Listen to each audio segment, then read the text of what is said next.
Thanks for joining us. I'm Kyle Clark. And I'm Kim Christensen. Some Douglas County schools may be on the chopping block. Tonight, the superintendent and leaders in the district met to discuss a plan to consolidate schools. 9 News reporter Janelle Finch joins us now to outline what is going to happen from here. Janelle?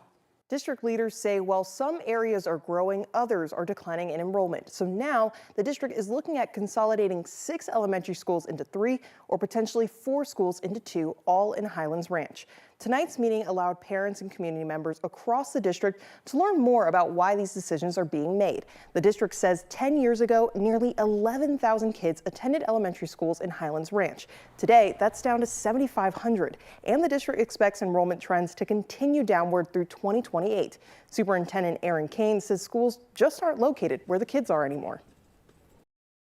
So 38,000 houses in Highlands Ranch have 18 elementary schools. And meanwhile, communities like Sterling Ranch and Ridgegate and the Canyons have very, very big, large sizes. They're large size communities. And you can just see by looking at this map that there are no schools in proximity of those communities.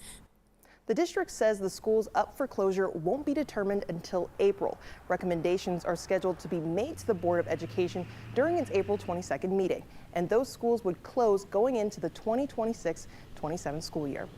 Now through January, the district is still deciding what criteria it'll use to close schools. DougCo will host one final meeting on consolidations, and that's next Wednesday at Crest Hill Middle School at 6 p.m. Janelle Finch, 9 News. And Janelle, we've seen this story play out in district after district as neighborhoods naturally age, right? It happened in Jeffco, it's happened in Denver, now it's DougCo, the places where the kids are. If their families stay, then inevitably 15 years down the road, there won't be kids there anymore. Right, districts are just trying to keep up with the trends. All right, thank you, Janelle. Denver City Council will likely take another step forward tomorrow in passing a ban on flavored tobacco products. Back in 2021, then Mayor Michael Hancock vetoed a similar proposal. Council members sponsoring the new bill, like Darrell Watson, are confident there will be a different outcome this time, even if it means improving health comes at an economic price. Owners of tobacco stores say it'll destroy their sales and force them to move out of Denver. We already have a lease coming up and we've decided to move right across the street. We got a new lease and we're out of the Denver city limits. There's been a lot of money coming in from outside groups aimed at swaying the city council vote. An organization funded by tobacco giant Philip Morris is running ads that people should have smoke-free alternatives to cigarettes. The Convenience Store Association for Colorado and Wyoming is also involved in marketing against the bill. A chilly night after a warm December day across the metro area, and we were treated to another beautiful sunset from our Lookout Mountain camera as well. Treat yourself, Kathy.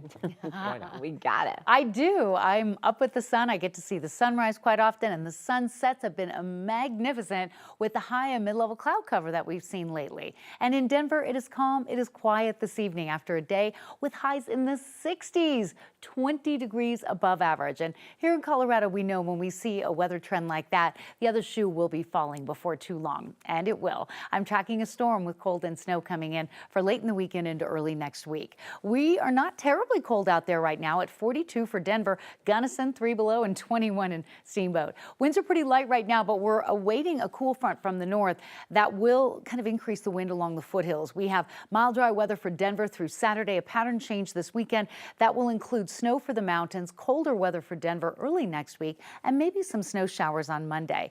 High clouds coming in from the southwest, but this is the weak front that we're tracking for overnight. It's weak. It's not going to be a big deal, but it will drop temperatures for tomorrow. So I'm going to detail all of that with your extended forecast coming up. Aurora Police have impounded dozens of cars in the first few weeks of a new ordinance trying to crack down on vehicle violations. The rule says that officers must have a car hauled away if there are 3 issues: registration not up to date, driver doesn't have a valid driver's license, and they don't have insurance. The owner can't get the car back until they get all 3 of those violations fixed. In the first 12 days of November, Mayor Mike Kaufman says 52 cars were impounded under the new ordinance. I think this is people that meet the 3 criteria is a problem much bigger than people think. And so I hope this sends a strong message. At that September 23rd meeting, when this got kick-started, Councilmember Crystal Murillo expressed concerns that the ordinance would create an even bigger burden for people who might not have that valid registration insurance license because they don't have the money to pay for it. if cost is an issue, then that's just the cost is just going to keep piling up, and they're never going to be able to pay for insurance, registration, etc. This new rule in Aurora applies to cars that are pulled over by police. They're not just going around impounding cars that they find parked somewhere with an expired plate. 2 officers will not face charges for failing to intervene the night Christian Glass called 911 for help before deputies shot and killed him. The 22-year-old was experiencing a mental health crisis when his SUV got stuck on a rock near Silver Plume in June of 2022. 2 of the officers who responded to that 911 call work for the state's gaming division.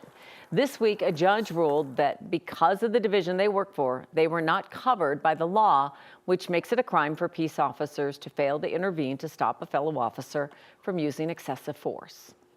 The division of gaming officers weren't dismissed because their conduct wasn't criminal. They were dismissed because of a loophole in the statute. The former Clear Creek County Sheriff's deputy who shot Glass, Andrew Bune, was convicted of reckless endangerment this year. Jurors couldn't reach a verdict on murder and official conduct. He is set to be tried on those charges again in February. Another former deputy, Kyle Gould, pleaded guilty for failing to intervene. He was sentenced to probation. When an Edgewater police officer with a troubling history left the job in October, the department described his departure as a resignation. But our 9 News Investigates team has now confirmed that he quit after he was told he was going to be fired. I will shoot you, man. Don't move. I'm with you. That's Officer Paul Perez holding a gun to an auto theft suspect's head last year. It led prosecutors in Jefferson County to agree to a plea deal with the suspect rather than having that video aired during his trial. It was one of several cases in which charges were altered or dismissed because of Perez's actions. Similar behavior got him fired from the Boulder County Sheriff's Office. New documents show the Edgewater Police Chief decided to fire him for violating policy, acting unprofessionally, and failing to meet expectations. Your employees, they're agents, and they can create liability. I think it just increases the foreseeability that, yes, this is a pattern, and this makes it dangerous to bring him into your force and expose him to the community. The Edgewater chief who hired Perez left the department in 2022. The chief who decided to fire him recently resigned. The city has already been served written notice that it could face a lawsuit from another man arrested by Perez.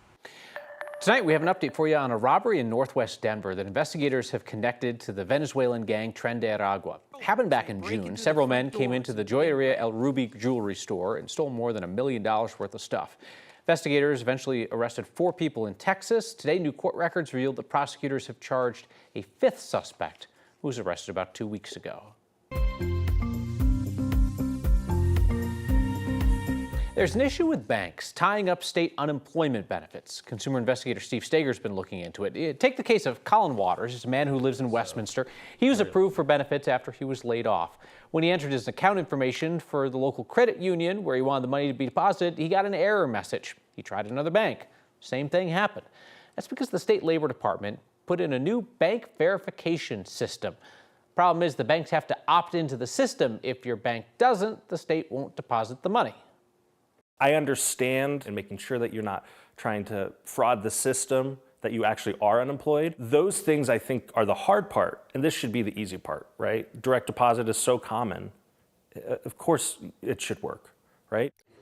So there is another option. The state will issue a debit card and load unemployment benefits there. Colin told us that's kind of a hassle because then you got to go to an ATM, you got to take out cash, you got to deposit that cash in the bank. The state says it's working with the Colorado Bankers Association to try and get the word out to more banks in the state to opt into the system. The state is looking to crack down on rabies vaccinations months after an animal rescue in Sheridan was ordered to euthanize a litter of puppies. The Pet Animal Care and Facilities Act, or PACFA, oversees the care of all licensed animal facilities in Colorado. They recently proposed a rule requiring all pets brought to an animal facility from out of state to have a rabies vaccine. That proposal was announced months after the state ordered the euthanization of 12 puppies after 2 of them tested positive for rabies. However, puppies can't be vaccinated for rabies until they're 12 weeks old. So some animal advocates worry that that means the rescues will have to turn away a lot of puppies. I understand needing to create regulation to keep the humans safe. But a ban on any animal or any pet animal that's under 12 weeks old just seems drastic given the landscape of how frequently this has happened over the past few years. PACFA is currently taking community feedback. It will be months until they actually vote on any rule changes. If the proposed rule passes, the change would take effect next fall.